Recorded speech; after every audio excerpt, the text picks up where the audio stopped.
Decíamos, Cristo no renunció a su propósito a pesar del sufrimiento. Siempre en esta época, a la que en el mundo hispano, mundo latino, se le llama Semana Santa. Si usted se fija, el mundo americano la deja pasar de largo, entonces le dicen Spring Break y pues no impacta, ¿verdad? Porque la costumbre evangélica no la celebra. Son los países que traemos la tradición católica, que se le llama Semana Santa o Semana Mayor. Y es en esta época en la que nuestros países, y nosotros pues aquí también, estamos acá, siempre estamos recordando el sufrimiento de Cristo Jesús. Y se le llama la pasión de Cristo y nos enfocamos exactamente en los últimos 3-4 días que Jesucristo estuvo en la tierra, en su ministerio, antes de ser crucificado, durante su crucifixión, luego su resurrección, luego su ascensión. Y nos enfocamos fue una semana trágica, sí. Fue muy dura, intolerable quizás para la mayoría de la humanidad, inmanejable para la humanidad en todo sentido. Se sacan películas en las cuales se muestra a Jesús siendo flagelado, golpeado, y etc. Y usted sabe qué es lo que pasa en estos días. Y muchas veces nos enfocamos en que como que el sufrimiento solo fue en esos días. 3-4 días y ya estuvo, la hizo, se fue y ya está, ya, qué bien, ¿verdad? Hoy somos salvos, recibimos a Cristo.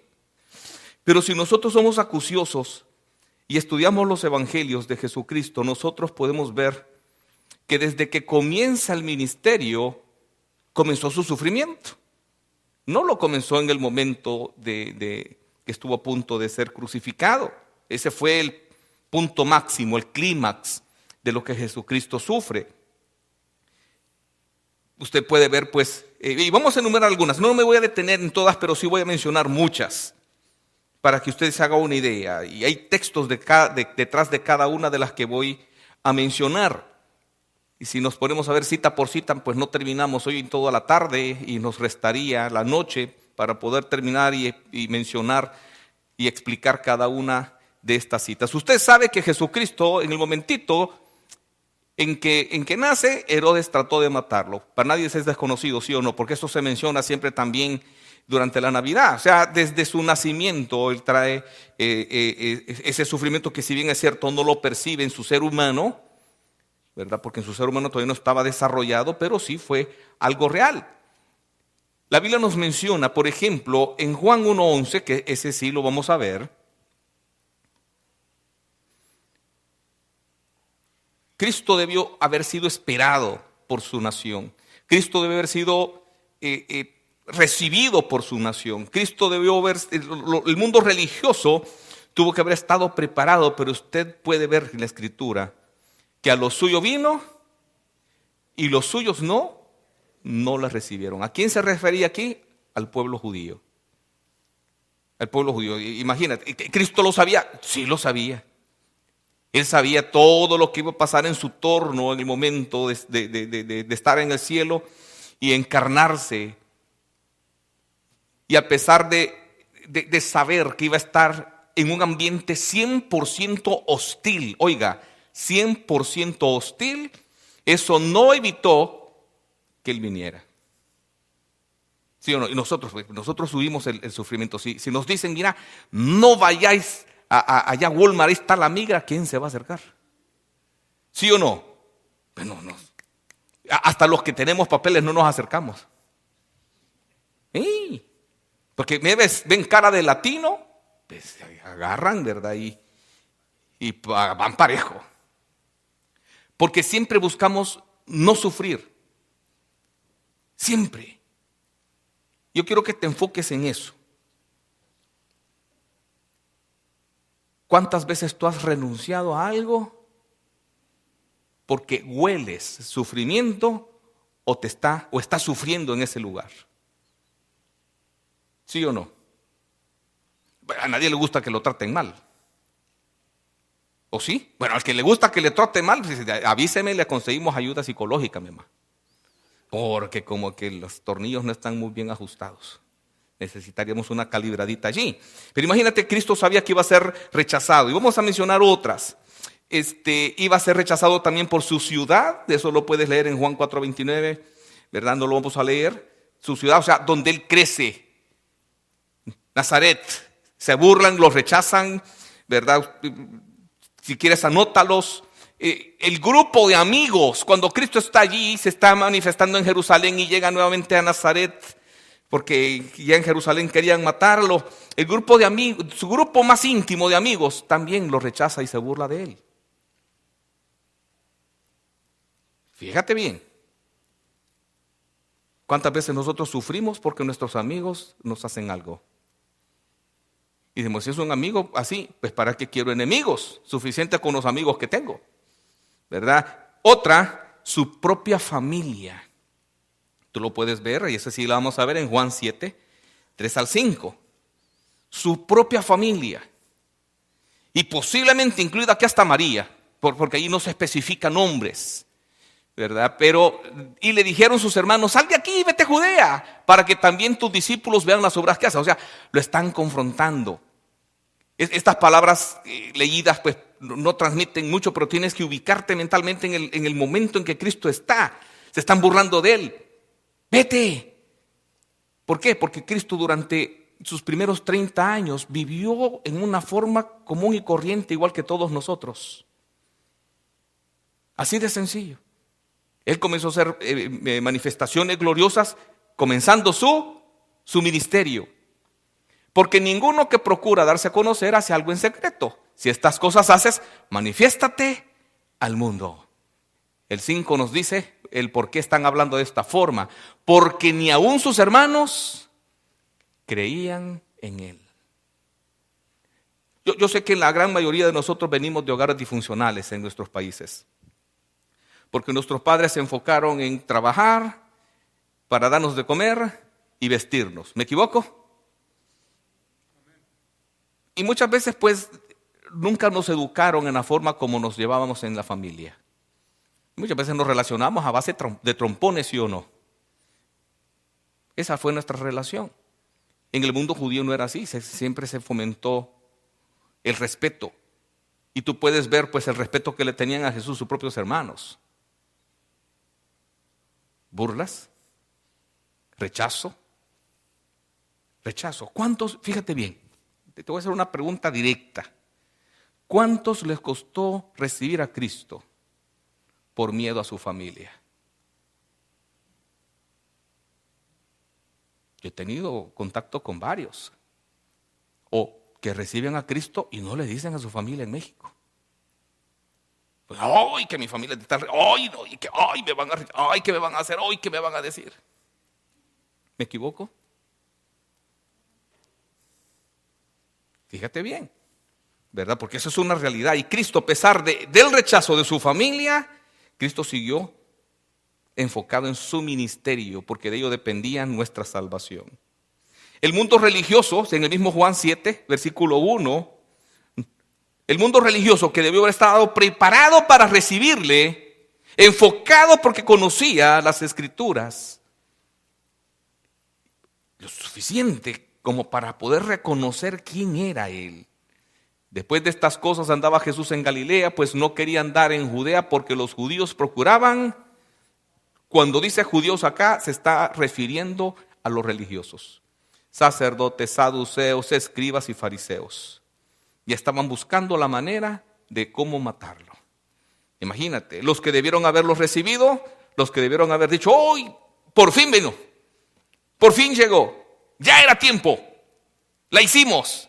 Definitivamente fue rechazado. Fuera de los sufrimientos, nosotros podemos ver que también fue tentado por Satanás. Satanás, desde que Cristo comienza y está trabajando, bueno, ya mencionamos, Herodes trató de matarlo, influenciado por Satanás. Luego, cuando el Espíritu Santo lo lleva a Cristo, después de su bautizo, es llevado por el Espíritu Santo al desierto, directamente para ser tentado. Directamente. Y muchos dicen que Cristo fue tentado 3 veces. No, mi hermano. La Biblia dice, si usted ve ese texto, ¿verdad? Se los voy a regalar, no lo vamos a leer. Lucas 4, 1 y 2, versículo 13 y 22, 28, usted puede ver allí. Después la escritura agrega, Cristo fue tentado en todo, pero sin pecado. Un solo pecado no lo cometió. Y usted puede ver que cuando termina esa parte que la escritura narra en el capítulo 4, menciona que Satanás se aparta de él por un tiempo. Por un tiempo. ¿Qué significa? Que no lo tentó solo 3 veces. Él estuvo siempre buscando la manera de hacerlo tropezar. Imagínate, ¿cuántas veces tú no has, y yo me incluyo, no crea que no soportamos una tentación por la presión o la concupiscencia o la compulsión que sentimos? ¿Sí o no? Y caemos. Y Cristo desarrolló su ministerio bajo esa presión. Satanás siempre fastidia y fastidia. Imagínate. Muchas veces nosotros que estamos sirviendo, hay momentos que vienen oleadas de problemas. Oleadas. No viene un solo problema, sino que vienen 3, 4 de un solo.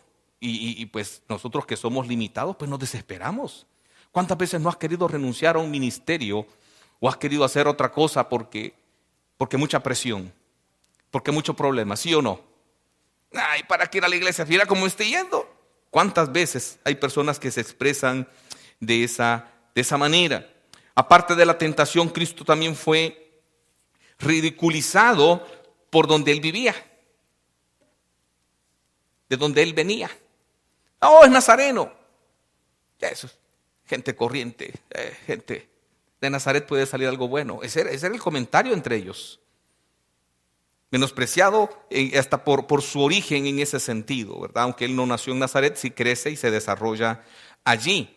Mencionamos otra, Cristo fue amenazado constantemente, ya mencionamos por Herodes, por su propia gente, ¿verdad? O paisanos, como lo que le quieras llamar, en Lucas 4:29, por los judíos, ¿verdad? La clase gobernante religiosa.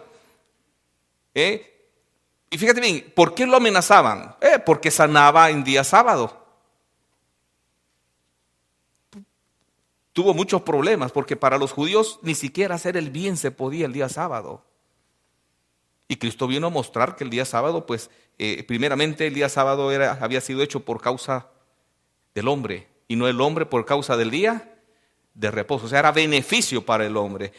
También fue amenazado por sus constantes declaraciones.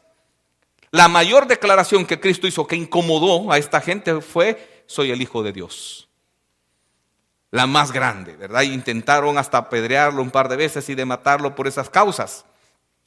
Debido a los sermones que él dio, ¿verdad? Muchas veces estos sermones llevaban el aditamento de señalar directamente la falsa religión o las falsas enseñanzas o el agregado que le hacían los judíos a las enseñanzas de Jesús. Imagínate que también fue amenazado hasta por sus milagros. Por hacer un milagro. Fue amenazado también.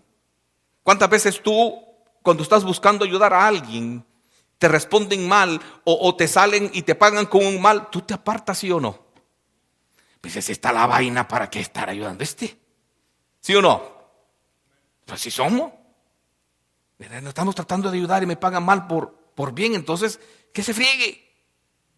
Cristo no hizo así. A pesar de eso, Él siguió su ministerio de sanidad, de hacer milagros. También Cristo renuncia a su hogar, a su casa. ¿Sabía eso? Cuando dijo: Señor, muéstranos tu morada, Él dijo: el Hijo del Hombre no tiene, ¿verdad?, ni siquiera una piedra donde recostar su cabeza. Imagínate, hasta ese nivel de renuncia total. Esa es renuncia total por un propósito. Y a nosotros a veces nos cuesta renunciar al sol por el verano. Nos cuesta renunciar a cositas pequeñas,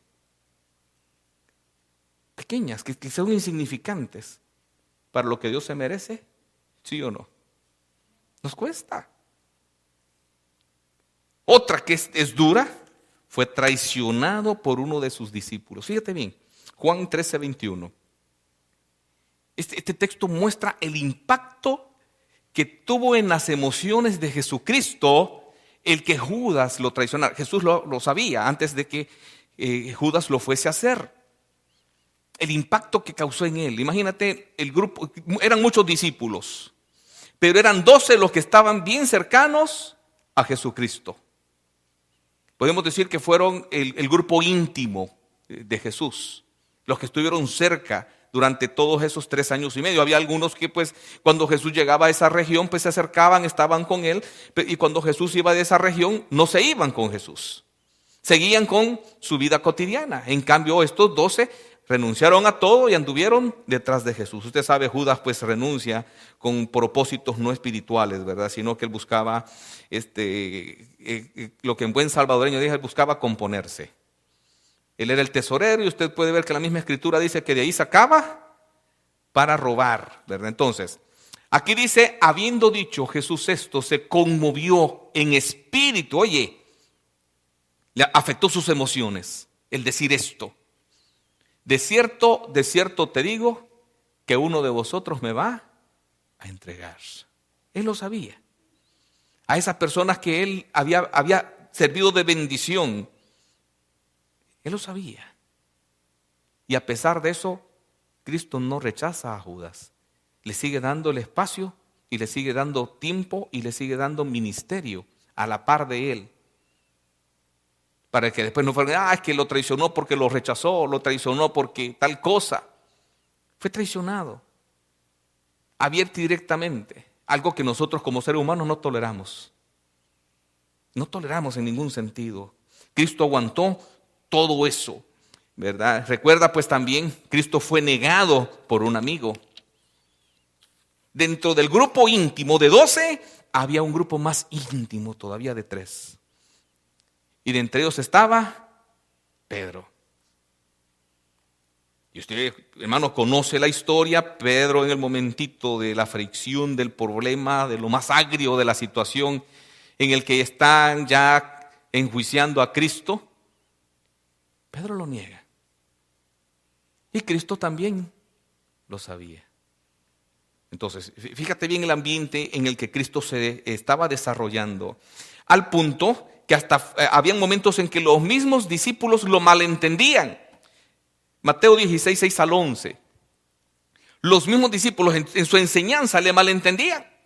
Y Jesús les dijo, mirad, guardaos de la levadura de los fariseos y de los saduceos.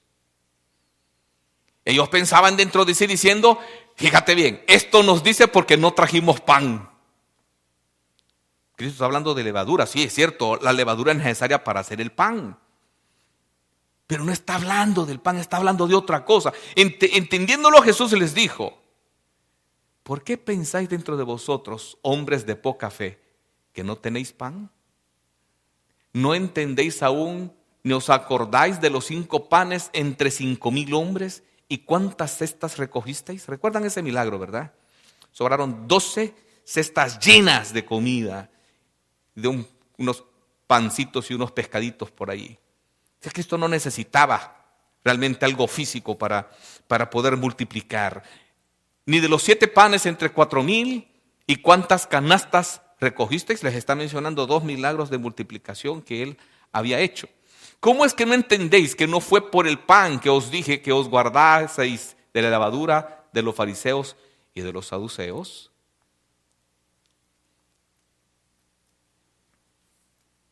¿Ve, hermano? La paciencia de Jesús era infinita, era grande. 3 años y medio discipulando. Discipular significa enseñarles, formar a un grupo para que cuando yo no esté, estos sigan haciendo lo que yo hacía. Ese es un discípulo, enseñarles a hacer lo mismo que yo hacía. Pero eso era lo que Cristo estaba haciendo con los discípulos. Usted puede ver que cuando Cristo se va, los discípulos se quedan al frente del ministerio. Pero llegaron momentos en los cuales pues hasta ellos lo sacaban de casillas. No le entendían. Llegó un momento también, ya en el momento cumbre, en que fue abandonado por todos. Y esto también usted lo sabe. En el momentito en el cual Se puso fea la cosa. Fue arrestado. Inmediatamente todos se fueron. ¿A dónde estaban los 4,000 que alimentó? ¿A dónde estaban los 5,000 que alimentó? Y fíjate bien que está hablando de hombres. Cuando se cuentan a estas personas en los grupos de 5,000 y de 4,000, no se están contando a las mujeres, a los niños y a los ancianos. O sea que, en pocas palabras, eran más de 5,000. En la otra eran más de 4,000. Para que tú veas. Porque en aquella época, en los censos, o cuando se contaba, solo se contaban a los hombres. No me voy a meter el por qué, pero así se hacía. Así se hacía. ¿Verdad? En los censos, en la forma de contar, así se hacía. ¿Verdad? No se tomaba en cuenta ni los niños, ni los ancianos, ni las mujeres. Solo los hombres que podían blandir espada. ¿Verdad? Entonces, puedes ver. Entonces, imagínate. ¿Dónde estaban estos cuando Cristo fue entregado? ¿Dónde estaban todos los que recibieron milagros de sanidad? La Biblia es explícita en decir que no cuenta todos los milagros de Jesús en sanidad. No los cuenta todos, cuenta los necesarios. Fueron muchos. ¿Dónde estaban todos estos? ¿Dónde estaba su grupo más cercano? Yo sé que muchos de nosotros, cuando vemos estas escenas en las películas o lo leemos en la Escritura, decimos, yo me hubiera quedado con él. Yo hubiera estado ahí, sí, ¿cómo no? Te apuesto que hubiera sido el campeón de carreras de esa época. Cristo necesitaba quedarse solo para que nadie dijera que le había ayudado en su obra. Y él lo sabía, que iba a quedar abandonado en todo sentido. Sobre todo, Cristo fue enjuiciado 7 veces en una forma ilegal. Ilegal. La primera vez fue ante Anás. La segunda vez fue ante Caifás, que era el sumo sacerdote. La tercera vez fue ante el Sanedrín. El Sanedrín era el concilio que gobernaba a Israel. La cuarta vez fue ante Pilato. Cuando Pilato vio que él no veía problema en Jesús, él creía que lo estaban poniendo una trampa. Y cuando supo que era nazareno, no, que se vaya con Herodes. Se lo mandó a Herodes. Vino Herodes, que tenía tantas ganas de conocer a Jesús, porque había escuchado su enseñanza, pero por sobre todo sus milagros. Él quería que Cristo lo divirtiera haciendo milagros. Y se burla, lo ultraja, lo maltrata, y al final que Jesús no cede y se lo devuelve a Pilato. Entonces Pilato lo vuelve a enjuiciar, y fue ahí el punto culminante donde Jesucristo es entregado a los romanos, que sería la 7ª vez, donde frente a todo, porque usted ve la lectura en Mateo 27, 27 al 31, ve que es entregado a los soldados y toda la compañía, toda, le hace círculo a Jesucristo. Toda. ¿Dónde se burlan? ¿Dónde lo desnudan? ¿Dónde lo golpean? Le hacen cargos falsos. También fue encarnecido. Encarnecido significa se burlan y lo golpean. Eso es encarnecer, ¿verdad? Por los mismos soldados romanos que acabamos de mencionar, la multitud que los miraba se burlaba de Jesucristo. Los principales sacerdotes, ustedes pueden ver cuando Cristo ya estaba colgado, decían, a muchos salvó y él no puede salvarse a sí mismo. Se lo decían prácticamente en su cara. Los mismos 2 ladrones, ustedes van a decir, sí, pero la Biblia dice que se salvó uno, sí, pero al principio los 2 se burlaban de él. Fue hasta que uno de ellos después reflexiona y entabla una plática con Jesucristo. No nos vamos a meter en eso, pero al principio los 2 estaban escarneciendo. Imagínate el ambiente, te estoy mencionando el ambiente hostil de 3 años y medio, culminado en la cruz del Calvario. Culminado y muchas veces nos quejamos por la vida que llevamos, ¿sí o no? Ay, que cómo sufro. Ay, que cómo me va. Ay, ¿para qué nací? Ay, mejor me voy. Ay, ¿para qué vine? Y cuando ya regresas a donde viniste, ¿para qué me regresé?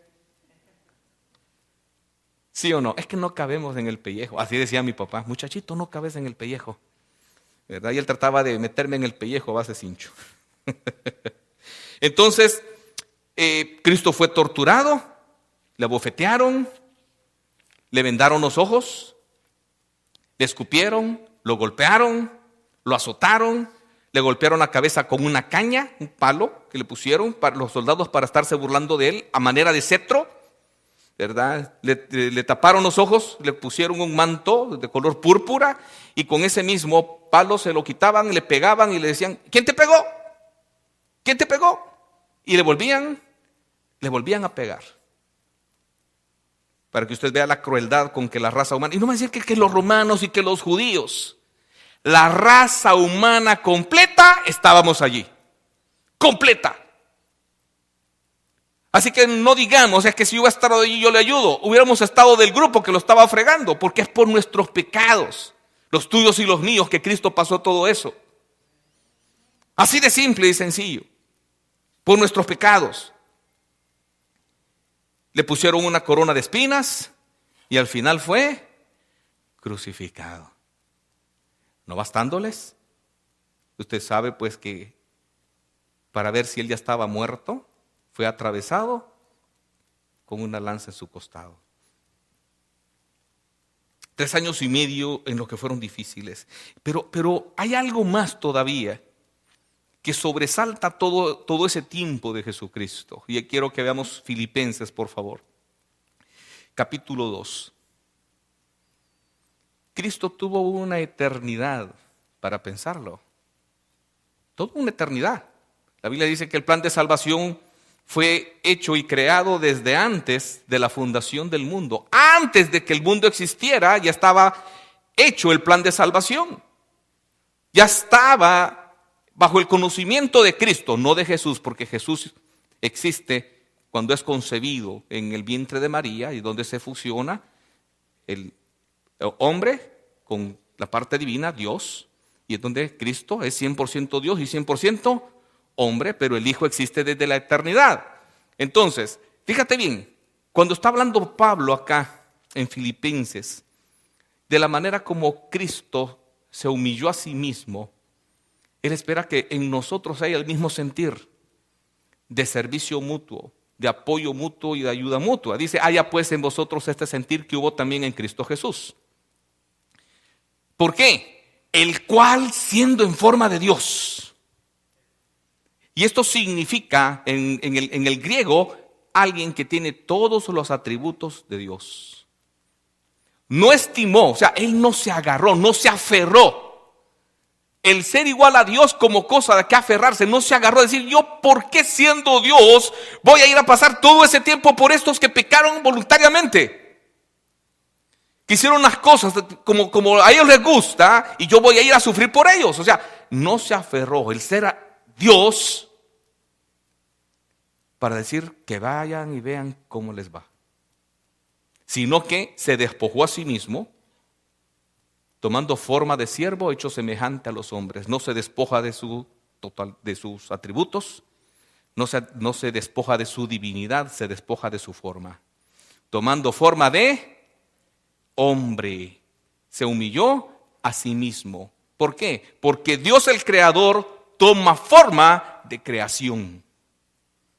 Se humilla, tomando nuestro aspecto, nuestra forma. En ese sentido, porque Cristo siempre siguió siendo Dios. Él se limitó en un cuerpo humano, en sus funciones sí, pero las mantenía. Solo se restringe a su uso. ¿Entiende eso, hermano? No es en que dejó de ser Dios, era 100% Dios en toda su plenitud. Y dice, y estando en la condición de hombre, se humilló a sí mismo, haciéndose obediente hasta la muerte, y muerte de cruz. Esta es la cereza del postre. Sabiendo que Él era Dios y sabiendo que Él iba a sufrir todo eso, a pesar de eso, dice, voy. Hermano, Él dijo, voy por usted y por mí. No le importó todo el tiempo que iba a pasar, y todo el tiempo en que iba a ser rechazado, todo el tiempo en el cual hasta el mismo Padre lo abandona. El mismo Padre. Y esa era la parte más crítica para Jesucristo. Sabiendo que se iba a convertir en pecado, el Padre lo abandonó. Y usted puede verlo pues claramente en Mateo 27:46, donde dice, Elí, Elí, lama sabactani. Padre, Padre mío, ¿por qué me has abandonado? Sufrió el abandono. Cristo muere en esa situación. ¿Por qué? Porque el Padre cargó en Él el pecado de todos nosotros. En el momentito que Cristo estuvo en la cruz, absorbió todo el pecado de todas las generaciones humanas existentes y las por existir. Todos sus pecados y los míos en la cruz del Calvario. Y Cristo, que no pecó, al que no conoció pecado, dice 2 de Corintios 5:21, por nosotros lo hizo pecado, para que nosotros fuésemos hechos justicia de Dios en Él. ¡Wow! Usted puede ver la misericordia de Cristo es extrema en todo sentido. En todo sentido. Porque Él sabía lo que venía. Tenía conciencia plena de todo lo que iba a pasar, de cómo iba a suceder, a todo color, por detalle. ¿Por qué? Siguió siendo Dios. Y a pesar de eso no lo rechazó. A pesar de eso se mantuvo enfocado. Para terminar, Hebreos, por favor, capítulo 12. 2 al 4. Puestos los ojos en Jesús. ¿Por qué?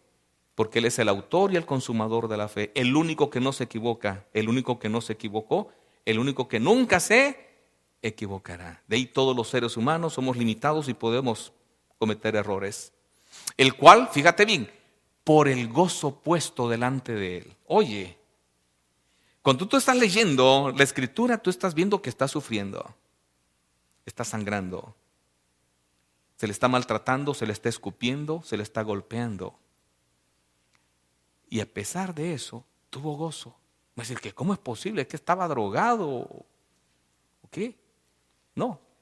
El vino que le estaban dando, cuando tú lees la parte cuando Cristo está a punto de ser crucificado y en la cruz, le intentan dar vinagre. O en unas versiones dicen vino con hiel. La hiel es una palabra que infiere lo que es mirra. Era una mezcla que hacían para adormecer por misericordia, para que no sufrieran tanto en la cruz. Y cuando se lo pusieron a Cristo, cuando Él dijo, tengo sed, Él lo rechaza, porque Él quería estar en sus 5 sentidos. No adormecido, no drogado, porque eso era un tipo de droga. Cristo se mantuvo enfocado en todo su ministerio y mucho más enfocado en la cruz, protegiendo cada detalle. Cada detalle, porque un detalle descuidado era suficiente para que tú y yo nos perdáramos. Así de simple. Y Cristo se mantuvo enfocado. Aquí dice, con el gozo puesto por delante, sufrió. ¿Qué era lo que producía gozo en Cristo? Su enfoque. ¿Qué era lo que miraba a Jesús? ¿Cuál era el enfoque que tenía? Eras tú y yo, mi hermano. ¿Me entiendes? Él sabía que el fruto que iba a dar en todo eso que Él estaba sufriendo, valía la pena. Valía la pena. El mismo Cristo dijo, si el grano de trigo no es tirado a la tierra y muere, no puede dar fruto. Y Cristo estaba dispuesto a morir de esa forma para poder llevar fruto. Y nosotros somos ese fruto. Amén, hermano. Nosotros somos ese fruto en el cual nosotros podemos, por eso que Pablo decía, yo me glorío en la cruz de Cristo, no en el artefacto, sino en el hecho que tuvo lugar en la cruz, que fue la muerte de Jesucristo, donde expió y perdonó todos nuestros pecados. Dice, con el gozo puesto delante de Él, sufrió la cruz menospreciando lo oprobio y se sentó a la diestra de Dios. No le importó, Él sabía, menospreció, dijo, no me importa lo que voy a sufrir, no me importa lo que me van a insultar, no me importa lo que me van a golpear, no me importa que voy a morir. ¿Por qué? Porque sé que con esto salvo a esta gente. Amén. Fíjate bien, por eso considerado, o sea, considera, piensa, razona, valora a aquel que sufrió tal contradicción de pecadores contra sí mismo. O sea, Cristo fue tratado como si hubiese sido el mayor pecador del mundo, cuando no pecó ni una sola vez. Pero esto está escrito para que nosotros lo razonemos y lo consideremos. ¿Para qué? Para que nuestro ánimo no se canse hasta desmayar. Desmayar es autoderrota. Es renunciar. Porque aún no habéis resistido hasta la sangre combatiendo contra el pecado. El único que lo hizo fue Jesucristo. El único. Y aquellos que también, pues, se les dice, te mato o rechazas a Cristo. Rechazas o te mato. Hay quienes que resisten hasta ese nivel. Y lo pueden ver ustedes en Asia, donde ISIS ha estado matando tanto cristiano, donde prefieren morir antes que rechazar a Jesucristo. Pero volvamos al versículo 3. Considerad, ¿cuántas veces has querido renunciar por un problema? ¿Cuántas veces has querido dejar de congregarte o de servirle al Señor por un problema? Que tú sientes que te rebalsa, que tú sientes que te sobrepasa. Y me incluyo, hermano, no, esta pregunta no solo es para ustedes, es para mí primero.